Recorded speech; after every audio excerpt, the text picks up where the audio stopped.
Hey guys, today we're talking about one of my favorite exercises, squats. Squats are powerful for building strength, but doing them wrong can strain your knees and lower back.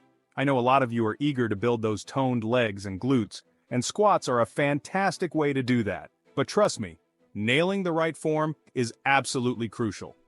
Today, I'm going to show you how to squat properly and avoid common mistakes that can lead to injury. Let's get your form on point.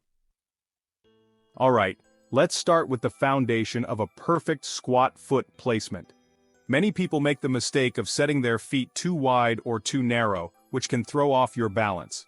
Stand with your feet about shoulder width apart and point your toes slightly outward. This slight outward angle allows for a more natural squat movement and keeps your knees aligned with your toes. When you squat down, you want your knees to be pointing in the same direction as your toes. This helps distribute the weight evenly and prevents strain on your joints. Imagine you're trying to spread the floor apart with your feet as you squat down. Feel that engagement in your glutes and inner thighs? That's what we want. So, find that shoulder width stance, toes slightly out, and feel the difference. Now that we've got our feet in the right place, let's talk about your upper body. Keep your chest up and your back straight throughout the entire squat. A rounded back puts stress on your spine, which could lead to back pain and poor posture. As you squat, imagine there's a string attached to the top of your head, gently pulling you upwards. Focus on sitting back with your hips, not forward with your knees. Think of it like you're trying to sit back into a chair that's slightly behind you. This helps engage your glutes and hamstrings and takes the pressure off your knees and lower back. Maintaining a straight back not only protects your spine but also helps you maintain balance and stability. It might feel awkward at first, but your body will thank you for it in the long run. One of the biggest myths about squats is that your knees should never go past your toes. This advice has been passed down through generations of gym goers and fitness enthusiasts, often creating confusion and fear around performing squats correctly. While it's true that letting your knees extend too far forward can put extra pressure on the knee joints, it's not a hard and fast rule. The idea is to avoid excessive forward movement that could lead to strain, but a little forward movement is often natural and necessary. Everyone's anatomy is different, affecting how far their knees track forward during a squat. Factors like limb length, hip mobility, and individual biomechanics all play a role in how your squat looks and feels. The key is to listen to your body and focus on what feels comfortable and stable for you. It's important to find a squat form that allows you to move efficiently and safely without causing discomfort or pain. If your knees are consistently shooting way past your toes, it could be a sign to adjust your form. This might involve working on your hip mobility, ankle flexibility, or simply adjusting your stance. Focus on pushing your hips back first, as if you're about to sit in a chair. This movement pattern helps to engage your posterior chain, including your glutes and hamstrings, which are crucial for a strong and stable squat. This helps engage your glutes and hamstrings and prevents your knees from taking over. Engaging these larger muscle groups not only protects your knees, but also enhances your overall strength and power. Make sure your weight is evenly distributed throughout your entire foot. This means not just on your heels or toes, but across the whole foot, providing a stable base for your movement. Squatting should never hurt. If you feel any pain in your knees, stop and reassess your form. Pain is a signal that something might be off, whether it's your technique, mobility, or even the weight you're using. Always prioritize safety and proper form to ensure a productive and injury-free workout. Let's talk about another common mistake: letting your knees cave inward during a squat. This is often referred to as knee valgus, and it's something you definitely want to avoid. When your knees collapse inward, it puts stress on the ligaments and tendons that support your knee joint. Over time, this can lead to pain, instability, and even injury. So how do you prevent your knees from caving in? It all comes down to activating those outer hip muscles. As you squat down, actively think about pushing your knees out to the sides.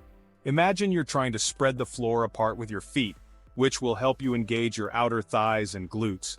Another helpful tip is to use a resistance band around your thighs, just above your knees. Focus on keeping those knees out and those hips engaged.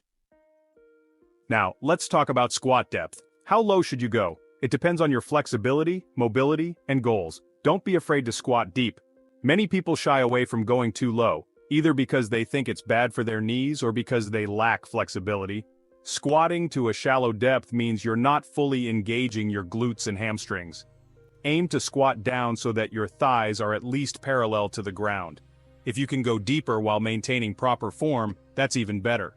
If you're struggling to squat low, it's likely due to a lack of flexibility in your hips, ankles, or hamstrings.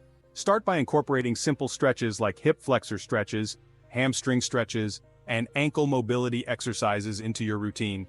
The deeper you squat, with proper form, the more muscle activation you'll get, leading to better results.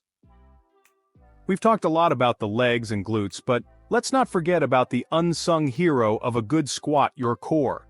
Engaging your core is crucial for maintaining stability, protecting your lower back, and getting the most out of every rep. Your core muscles, which include the rectus abdominis, obliques, and transverse abdominis, work together to create a solid foundation. Before you start your squat, brace your core as if you're about to be punched in the stomach. This means tightening your abdominal muscles and creating intra-abdominal pressure. This activates those deep abdominal muscles, creating a strong and stable base for your spine. A stable spine is essential for maintaining proper form and preventing injuries. Maintain this core engagement throughout the entire movement. As you lower into the squat, keep your core tight and your back straight. Engaging your core not only helps protect your back but also improves your balance and control. A strong core allows you to move more efficiently and with greater precision. It's like having an internal weightlifting belt that keeps everything tight and in alignment.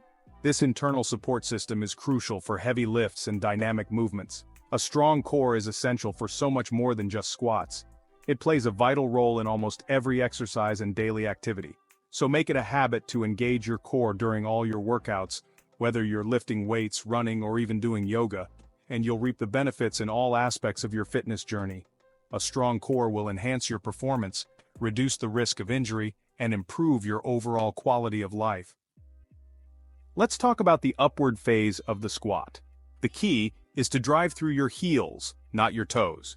When you push through your toes, it puts a lot of pressure on your knees and can lead to imbalances in your lower body. Instead, focus on keeping your weight evenly distributed throughout your entire foot, with a slight emphasis on your heels. Imagine you're trying to push the floor away from you with your heels. This helps activate your glutes and hamstrings and takes the pressure off your knees. You should feel those muscles working to lift you back up to a standing position. Try wiggling your toes at the bottom of your squat to ensure you're not putting too much weight on the balls of your feet. Driving through your heels allows you to maximize your gains and minimize your risk of injury. Finally, let's talk about the importance of controlling your movement. When it comes to exercises like squats, the way you move can make a significant difference in your results and overall safety. Squatting too quickly can lead to poor form, reduced muscle engagement, and an increased risk of injury. Rapid movements often compromise the integrity of your technique, making it easier to develop bad habits that can be hard to break. Instead of focusing on speed, aim for a controlled and deliberate movement. This approach not only enhances your form, but also maximizes the effectiveness of the exercise. Take your time on both the descent and the ascent, really feeling those muscles working. By slowing down, you can better engage the targeted muscle groups, leading to improved strength and muscle development. A good tempo to aim for is a 2 to 3 second descent, a brief pause at the bottom, and a powerful drive back up. This controlled tempo ensures that you are not relying on momentum but rather on muscle power. This controlled tempo allows you to maintain proper form, engage your muscles more effectively, and improve your mind-muscle connection.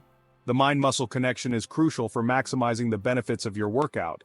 It also helps prevent you from using momentum to bounce out of the bottom of the squat, which can put stress on your joints. Quality over quantity. By focusing on quality, you reduce the risk of injury and ensure that each rep is as effective as possible. It's better to do fewer reps with perfect form than to rush through a bunch of reps with sloppy technique.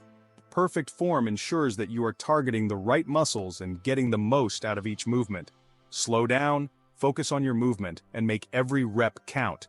Remember, the goal is to build strength and improve fitness, not just to complete a set number of reps.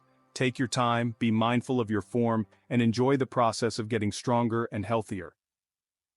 So, those are the most common squat mistakes and how you can avoid them to get the best results and stay injury-free. Whether you're a beginner or an experienced lifter, mastering squat form is crucial for building strength and getting those toned legs and glutes.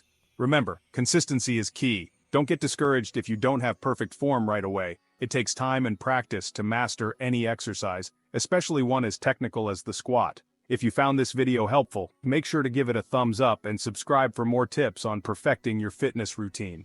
Drop a comment below with any other exercises you'd like me to break down or any questions you have about squats. Thanks for watching, and I'll see you in the next one.